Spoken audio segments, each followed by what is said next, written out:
Yeah, that looks okay. Hey y'all, welcome to a Thirsty Thursday on Uncle Bub's Bell Buckle Bear Reviews. And I've got with me today my son Caleb, who is in from the Navy for a couple of weeks, and he's visiting, and he had his first beer when he turned 21, and he was in the Navy already. So I hadn't had a beer with him and discovered that he don't really like beer. Do you, son? No, I've had a few. I've had a few beers, but I haven't really liked any of them. I'm not a big beer guy. Not a big beer guy. Well, I wasn't either when I was younger. It took a little while for it to grow on me. So, what about mixed drinks? You like mixed drinks? I've had a few that I like. I don't really like the taste of a lot of alcohol. I like more sugary stuff, so. He likes soda water, Cokes, root beer. He likes root beer now. All right, so what I've got for you today, my buddy Wayne Allen sent me some gift beers. And I'm going to share one of these gift beers with my son and see if I can't persuade him a little bit into liking beer. Now, this is probably not the best beer to do this with, but I've had these guys before, and I really enjoyed them. This is from the Troegs Independent Brewing out of Hershey, Pennsylvania. And my buddy Wayne has sent me several of these brews, but and I've enjoyed them all. But this is a Perpetual Haze, Hazy IPA, Imperial Pale Ale. It's what we've got today.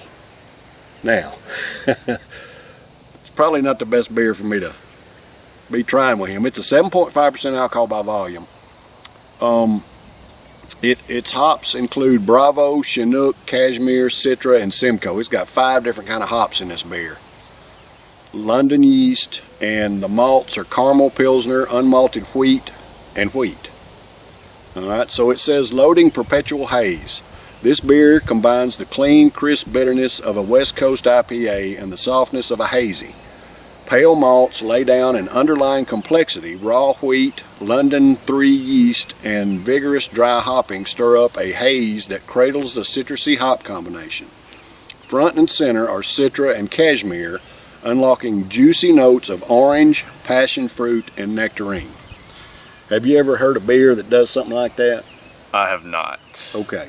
See, that's the complexity of beer. Now, most everybody is used to our domestic beers, your Budweiser, Miller, Coors, those kind of beers, domestic beers. The IPAs are just a whole different animal. And to me, and I would think most folks agree, that to enjoy an IPA, you really have to pour it off. So we're going to pour these off in a mug, in a glass, developed a head on it there.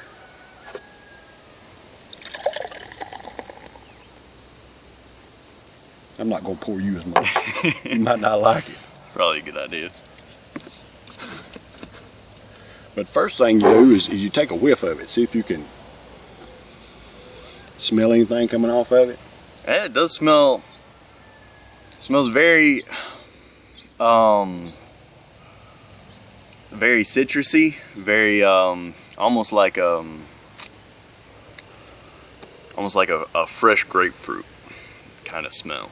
That hoppy grapefruit aroma comes off of this thing. Very, very perceptive. A lot of do you like grapefruit? I do. I like grapefruit. Okay, a lot of the IPAs will have a grapefruit type flavor in the head and in the body, but it comes from the hops, that grapefruit flavor. Sometimes it gets more on the piney side, like a piney flavor, but this one I think is probably going to have a grapefruit flavor. Let's just take a little slurp of that head, see if you can get just a little bit of it.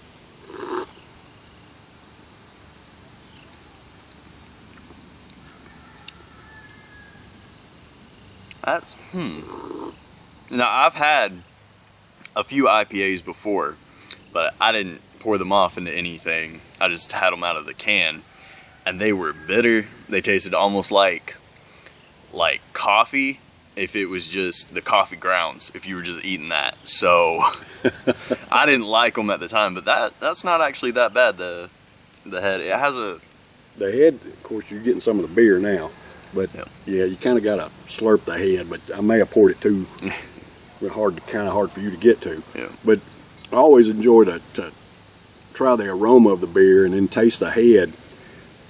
Most of the time, the flavor of your head is going to be different. You might have characteristics of the head in the body, but a lot of times the head itself, sometimes it tastes completely different, and you don't even get hints of it in the body of it. So I always like to try that. It's just part of the experience of it. All right, so let's get down into the body of this thing. This Perpetual Haze by the Troegs Brewing Company in Hershey, Pennsylvania, is for all American workers. Hey, love and appreciate y'all. Sure do appreciate all the hard work you do. And I'd like to shout out the sailors on the USS Abraham Lincoln that are shipmates with my son here. Appreciate the work you guys do too. Cheers, brothers and sisters.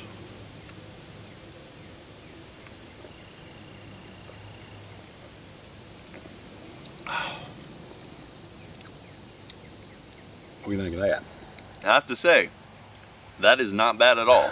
That is actually pretty good. The carbonation is almost not there. It doesn't hardly have any carbonation in the body now. But that doesn't deter from the flavor of it. It has a very, very, what would you say? Let me get another sip of it.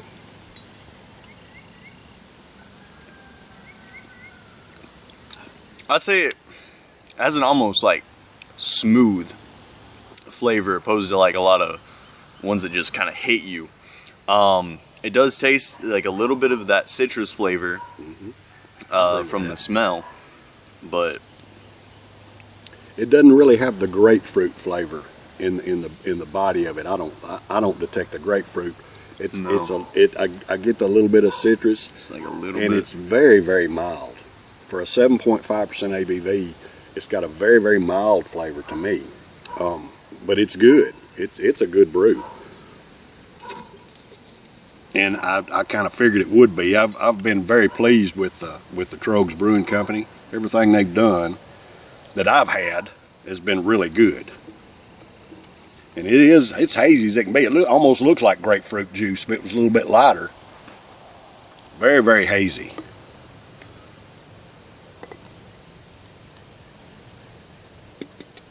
But a very mild brew as well. It does not have the bitterness. A lot of times I will get a pinch of bitterness in the head or in the finish of the body, and I'm not really getting that. I mean, it may have just a little bit, but it's very, very mild brew. Do you like it? I mean, you can be honest. You can say, well, I probably would never buy it, but this is okay. I'm going to be honest with you. Out of all the beer that I've tried, I probably would buy this one. I know I would if I get my hands on it. This is very mild and very delicious.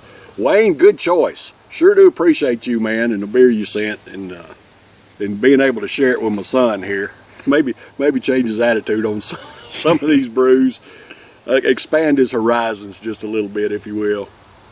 So anyway, that has been a Thirsty Thursday this week. I'll be back tomorrow for Friday's R for You. I don't know if he's going to do another beer review with me or not. We'll have to see. So y'all stay tuned. Take care. Cheers.